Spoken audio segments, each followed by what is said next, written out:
Hi, I'm Laura McMahon Higgins, Managing Partner of Questamon Legal.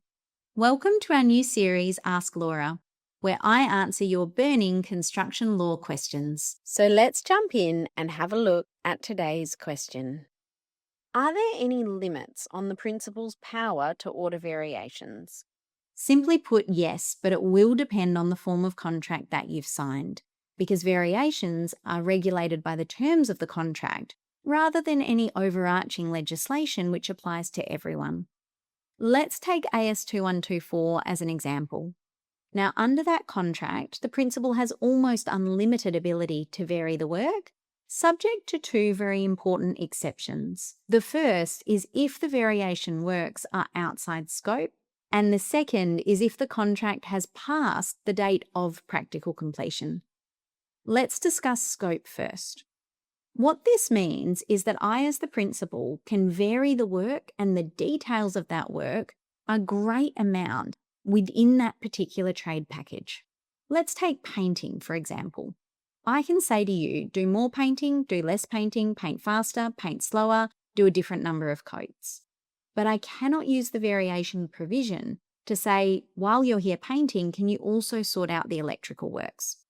So I am allowed to vary the detail of your work, but I can't really stray from the nature of what it is you're doing. And that's the first limitation. A principal cannot vary the work outside the general activity the contractor is undertaking. The second exemption is a little bit more complicated to get your head around, and it involves us discussing two very common terms in a construction contract: the date for practical completion and the date of practical completion. Now, the date for practical completion is the date shown in the annexure of the contract, plus or minus any extensions of time that might be granted. Whereas the date of practical completion is the date that the superintendent signs off that work is actually complete. So let's think of that on a timeline. If the contractor comes to site, smashes it out of the park, and finishes early, then the date of practical completion is before the date for practical completion. Whereas if the contractor runs late, then the date of practical completion is after the date for practical completion.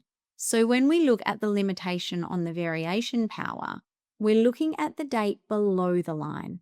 When did the contractor actually finish? Because that's when the principal's power to order variations is extinguished. That is considered to be quite an important protective mechanism for both parties. If the contractor finishes early and the principal awards practical completion, that's the green light for the contractor to go ahead and demobilise from site. It would be very unfair if after you'd demobilised, a principal could issue another variation order that requires you to bring that plant and personnel back.